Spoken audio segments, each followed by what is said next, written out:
America is essentially a dream. It is a dream of a land where men of all races,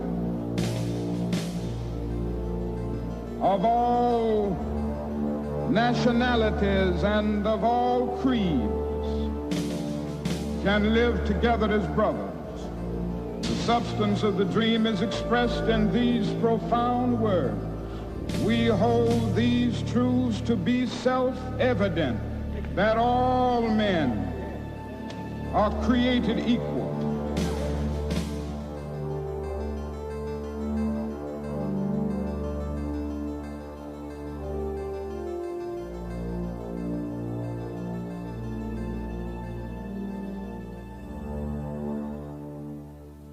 For centuries, the principles upon which America was founded did not apply to African Americans. For 300 years, Africans were kidnapped and shipped to the Americas in enormous numbers, to be bought, sold, and worked like cattle.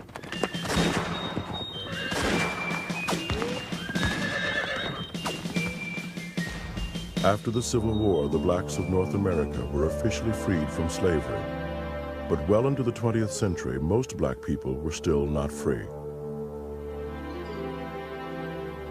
They were not free to live where they chose, to work at decent jobs, to get a quality education. African Americans were not free to vote, to change the laws that oppressed them. They were not even free to eat, travel, shop, or play where they wished.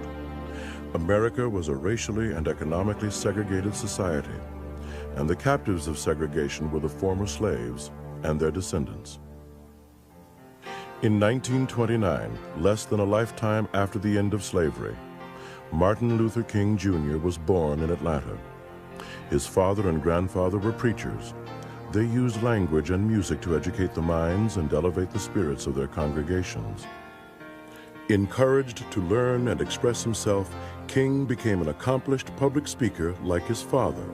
By the age of 14, he had moved quickly through school, skipping both the 9th and 12th grades, and entered Morehouse College, an all-black institution, at the age of 15.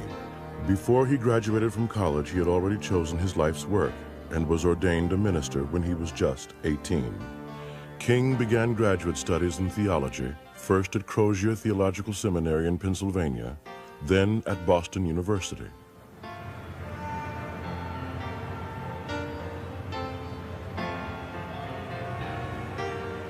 While in Boston, he met Coretta Scott, a music student and, like King, a Southerner. They were married in 1953. Coretta had moved north to seek opportunities for education and employment not available to blacks in the South. But when King was offered a job in Montgomery, Alabama, the couple decided their greatest service could be rendered in the South. The first of the couple's 4 children, Yolanda, was born in Montgomery in November 1955, and at the age of 26, King received his PhD from Boston University. While he was in school, Martin Luther King studied the work of Mahatma Gandhi, who was leading India's fight for freedom from Great Britain. Gandhi knew that armed insurrection would justify British attack. His solution was nonviolent passive resistance, in which vast numbers of Indians boycotted British goods and disobeyed what they felt were unjust laws. Relentless, nonviolent mass confrontation eventually forced the British to abandon their claim to India. Martin Luther King saw that Gandhi's nonviolent approach to the struggle for freedom in India could work in the struggle for equal rights in America. The year was 1955. King's first job as a minister was at the Dexter Avenue Baptist Church in Montgomery, Alabama, just across the street from the Alabama State Capitol. Black bus riders who paid the same fare as whites were required by law to give up their seats to white riders and move to the back of the bus as the whites boarded. When all seats had been taken away by whites, the black riders had to stand. When a black woman named Rosa Parks refused to give up her seat, she was arrested. We, the Negro citizens of Montgomery, have been engaged in a nonviolent protest against injustices and indignities experienced on city buses. On Monday, December 5th, 1955, there were no black passengers on the buses of Montgomery. That night, a committee was formed to carry on the momentum of the one-day boycott. Martin Luther King was elected its president. We go back to the buses, let us be loving enough to turn an enemy into a friend. At the age of 26, in his first action as leader, King gave an electrifying speech calling for an active refusal to cooperate with what he deemed an evil system. We will be able to emerge from the bleak and desolate midnight of man's inhumanity to man to the bright and glittering daybreak of freedom and justice. In response to the repressive forces of segregation, King evoked the Christian doctrine of love. This meant maintaining compassion for the white people of Montgomery while fighting their discriminatory system. Alabama state law requiring segregation of races on buses still stands. For Dr. King, the key to victory would be in never resorting to violence. The white citizens of Montgomery, however, had a different agenda. All public carriers operating in Alabama are hereby directed to strictly adhere to all present existing segregation laws in our state or suffer the consequences. More and more blacks began carpooling to ensure the bus boycott would succeed. We, the Negro citizens of Montgomery, Alabama, do now and will continue to carry on our mass protest. It is trite but urgently true that if America is to remain a first-class nation, she can no longer have second-class citizens.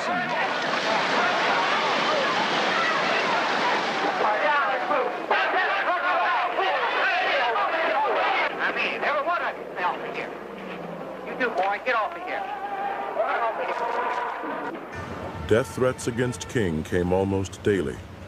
He loves a person and hates the evil deed. And I think this is what Jesus meant when he said, love your enemies. And I'm happy that he didn't say like your enemies, because it's pretty difficult to like some people. It's difficult to like people bombing your home and threatening your children and kicking you about. But Jesus says love them, and love is greater than like. Love is understanding, creative, redemptive goodwill for all men. What did he say to you when he came up to you, sir? Well, he said, I want to see you. I told him earlier at the courthouse that he could speak at our meeting tonight if he wanted to, and I invited him and told him that he could have 15 minutes. So I asked him if he was planning to come, and he said, I want to see you about that. Can I step over? And I said, yes. And he came over and started hitting me. Where'd you hit him again? Right here.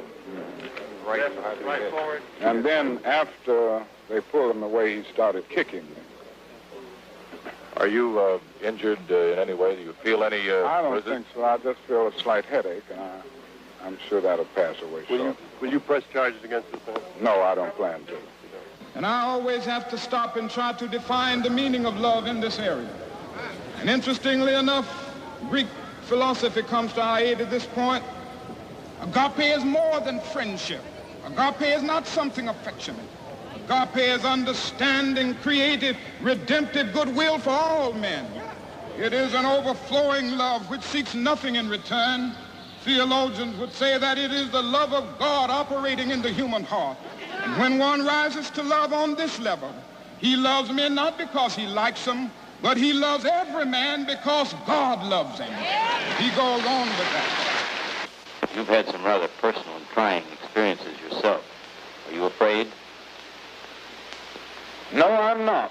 My attitude is that this is a great cause, it is a great issue that we are confronted with, and that the consequences from my personal life are not particularly important.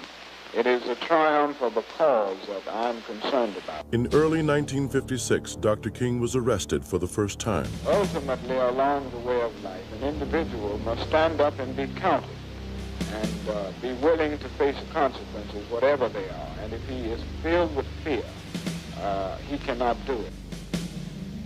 A few months into the 1956 bus boycott, King's home was bombed. Many wanted to make a violent retaliatory strike against the white community. I have this day issued issued orders to the chief of police and the police department to continue to make arrests in all violations with reference to the segregation laws. And as long as I am police commissioner of the city of Montgomery, I intend to follow this course. To the angry black citizens of Montgomery, King invoked the words of Jesus. He who lives by the sword will perish by the sword. We must meet violence with nonviolence. We must meet hate with love. And so he rises to the level of hating the system rather than the individual who is caught up in that system. He loves the person and hates the evil deed. We feel that this protest which we are involved in is constitutional. And to deny us that right would be to deny our constitutional right as citizens of the United States of America. As the black leaders had hoped, the Montgomery bus boycott achieved national attention. Finally, on November 13, 1956, a year after the arrest of Rosa Parks, the Supreme Court declared bus segregation illegal. Dr. King had demonstrated his skills as a leader and had experienced his first triumph in the fight for equality. This is the way that we will get out of this dark night of oppression and make of this nation a better nation. It means that we can stand up, allow the opposition to know that we will not accept injustice. We will stand up against it with our lives, but we will never stoop down to the level of violence and hatred. And we will come to that point when we will be able to convince him that a new world is emerging. The next year, 1957, King and others formed the Southern Christian Leadership Conference, SCLC. This important group trained people in the methods and principles of nonviolent resistance, thus creating a core of leaders for the expanding civil rights movement, which would soon reach enormous nationwide proportions. That same year, 1957, Dr. King made his first national address from a civil rights rally in Washington. Later in 1957, a second child was born to Martin and Coretta Scott King. Throughout the late 1950s, King stood at the forefront of the movement. We feel that we are right. We have a legitimate gripe, a legitimate protest. Like many other black leaders, he was arrested numerous times for activities in violation of what were deemed repressive laws throughout the South. King would later write, "I was proud of my crime. It was the crime of joining my people in a nonviolent protest against injustice. It was the crime of seeking to instill within my people a sense of dignity and self-respect. It was the crime of desiring for my people the unalienable rights of life, liberty, and the pursuit of happiness. It was above all the crime of seeking to convince my people that non-cooperation with evil is just as much a moral duty as cooperation with good." And we feel also that one of the great glories of American democracy is that we have the right to protest far right. This is a non-violent protest. We are depending on moral and spiritual forces, using the method of passive resistance. Even if we have to receive violence, we will not return violence. Late in 1958, King was stabbed in the chest by a deranged assailant as he autographed copies of his first book, Stride Toward Freedom. The pathetic aspect of this experience is not the injury to one individual. It demonstrates that a climate of hatred and bitterness so permeates areas of our nation that inevitably deeds of extreme violence must erupt. After a lengthy recovery, Martin and Coretta Scott King departed on a month-long visit to India in early 1959. King wrote of his visit that he left India more convinced than ever before that nonviolent resistance is the most potent weapon available to oppressed people in their struggle for freedom. God is not interested merely in the freedom of black men and brown men and yellow men. God is interested in the freedom of the whole human race and the creation of a society. 1960 was a critical year for the movement. The clock of destiny is ticking out. All right, let's stop it right here. The hour is late, and we must act now before it is too late. The signs of oppression were still everywhere to be seen and heard throughout America. Earlier that year, a handful of college students in Greensboro, North Carolina, were driven out of anger and frustration to challenge the practice of denying service to blacks. The black students occupied a lunch counter at Woolworth's, where they were ordered to leave. This problem must be solved in the United States because segregation and discrimination are morally wrong. Within a few days, students were filling the seats at lunch counters throughout the city, and a new term, as well as a new tactic in the struggle for civil rights, was born: the sit-in. King welcomed the spontaneous new direction in civil rights activities and became involved with the student movement early, realizing the importance of supporting a younger generation in the struggle for equality. With King's influence, the student movement quickly grew in stature throughout the South and the nation, largely under the direction of the newly formed Student Nonviolent Coordinating Committee, known as SNCC. From this time forth, a great deal of the civil rights movement's energy would come from the students. But in later years, the younger factions would also provide the greatest internal challenge to the nonviolent basis for the movement. I hope that every American, regardless of where he lives, will stop and examine his conscience. This nation was founded by men of many nations and backgrounds. It was founded on the principle that all men are created equal. Today we are committed to a worldwide struggle to promote and protect the rights of all who wish to be free. Are we to say to the world, and much more importantly, to each other, that this is a land of the free, except for the Negroes, that we have no second-class citizens, except Negroes, that we have no class or caste system, no ghettos, no master race, except with respect to Negroes. Now the time has come for this nation to fulfill its promise. 1960 was a presidential election year, and in John F. Kennedy, many African Americans saw a chance for the first meaningful government action in the cause of equal rights and equal justice. America's black leadership strongly supported Kennedy. And I would say that there are some things that we must continue to do in order to make the American dream a reality and save our nation in this hour. On Election Day, most groups were divided evenly between Kennedy and his opponent, Richard Nixon. Only black Americans voted overwhelmingly for JFK. Kennedy won, but only by an extremely narrow margin. However, the hoped-for comprehensive national civil rights legislation was slow in coming. President Kennedy and his brother Attorney General Robert Kennedy at first did not think new civil rights legislation was possible, because Congress was conservative, like much of America, and would not support it. The events of the next 3 years would change the president's mind and the attitudes of millions of white Americans. In 1961, as the civil rights movement spread, more whites joined in demonstrations against discrimination.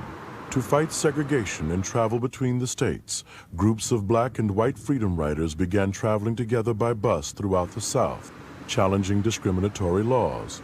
Their actions were often met with white violence.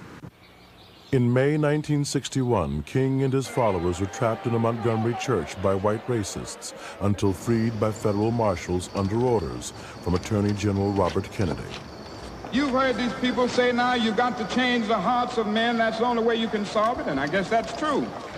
Now, it may be true that morality cannot be legislated, but behavior can be regulated.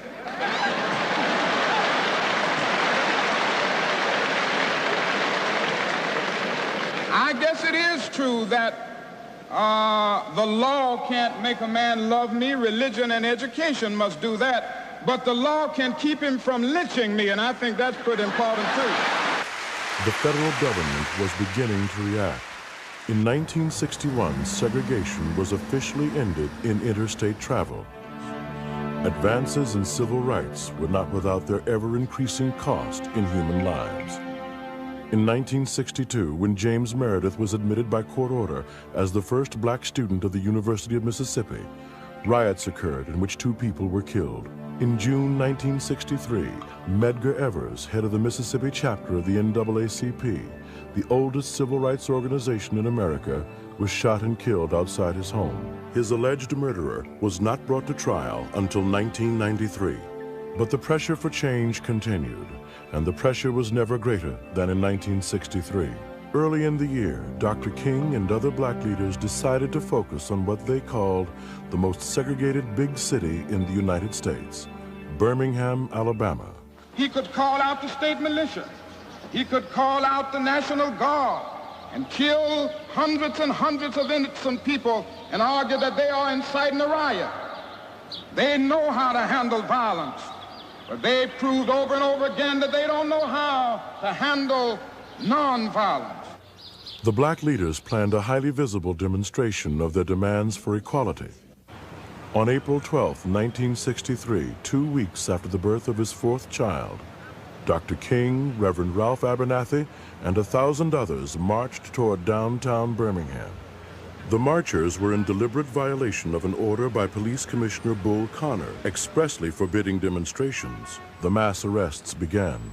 As expected, King and Abernathy were arrested and jailed along with many others. King was held for 24 hours in solitary confinement until President Kennedy personally interceded with Birmingham officials.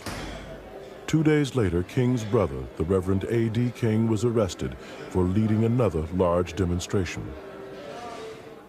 Police Commissioner Bull Connor was on public record as being strongly opposed to the civil rights movement. His police met the demonstrators with a show of force rarely seen in America. Police dogs attacked unarmed and unprotected marchers.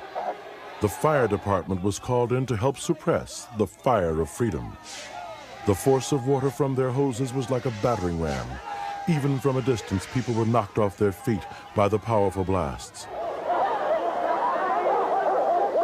This kind of response to the peaceful black struggle for equal rights was not new, but now the confrontations were broadcast across the nation on television.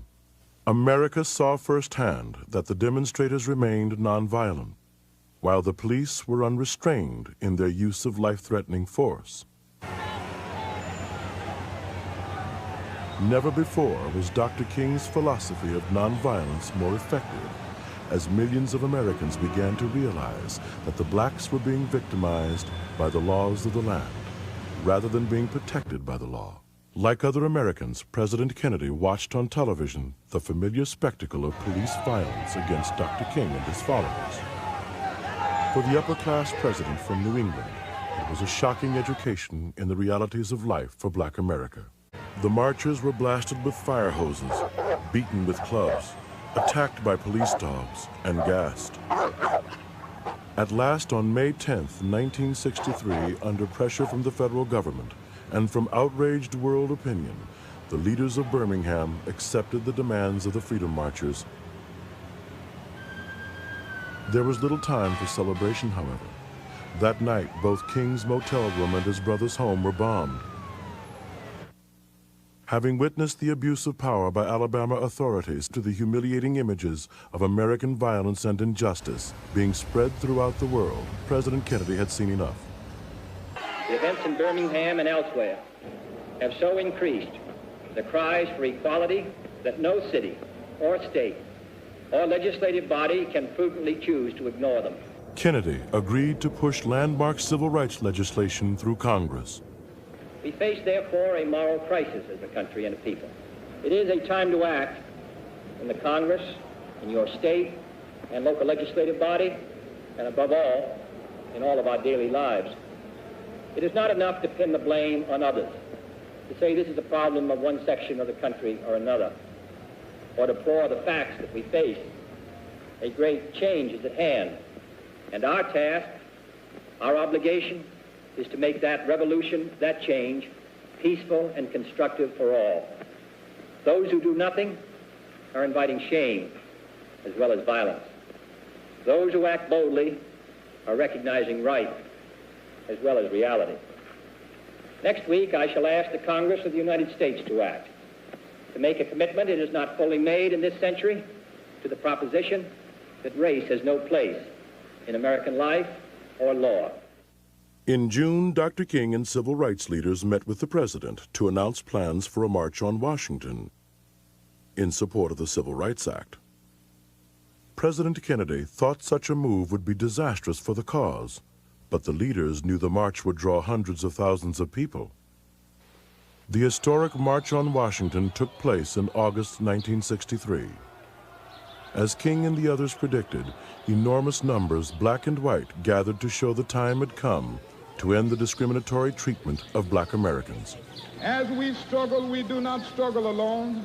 It's dark sometimes, it's difficult, particularly for those who are struggling in the Deep South, facing all of the violence and all of the suffering. That is something that consoles us along the way. We are convinced that our cause is right. I return to Alabama, Mississippi, and Georgia, not in despair, not in bitterness.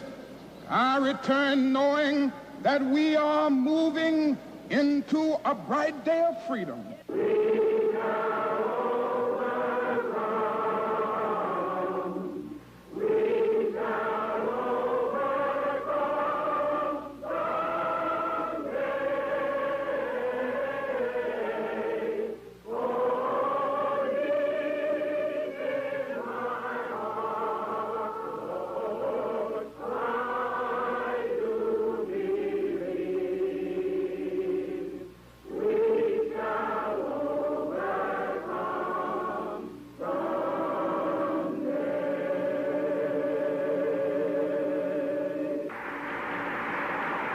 Dr. King, one of the foremost fighters for civil rights, is one of many speakers who remind the gathering that this march must not be counted a final victory or defeat.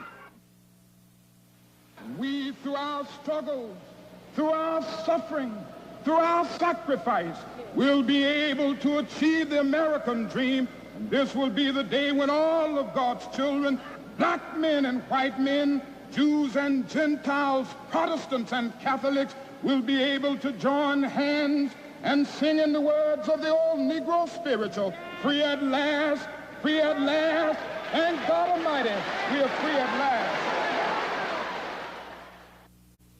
The day was a landmark in American history, and the high point was a speech by Dr. King that stands as one of the most important, beautiful, eloquent, and stirring orations in the English language. King's words made many Americans feel free for the first time in their lives. It was indeed the most important civil rights demonstration in history, with millions around the country and around the world sharing its spirit through television coverage.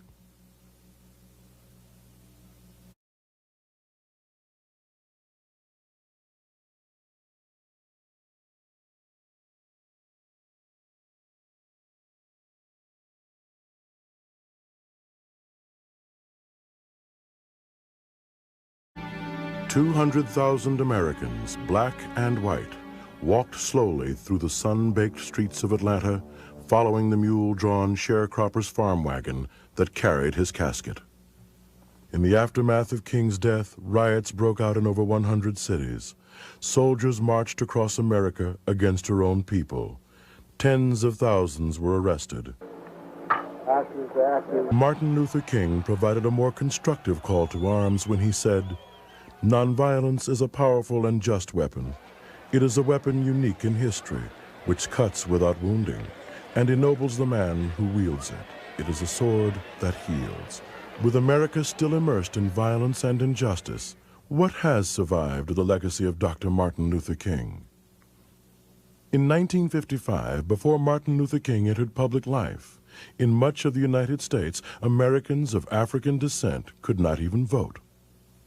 King's work had made it possible for Edward Brooke to be elected the first black U.S. Senator. In 1967, Thurgood Marshall was sworn in as the first black Supreme Court Justice. That same year, Carl Stokes and Richard Hatcher were elected the first black mayors of major U.S. cities. In 1968, Shirley Chisholm became the first African-American woman elected to Congress.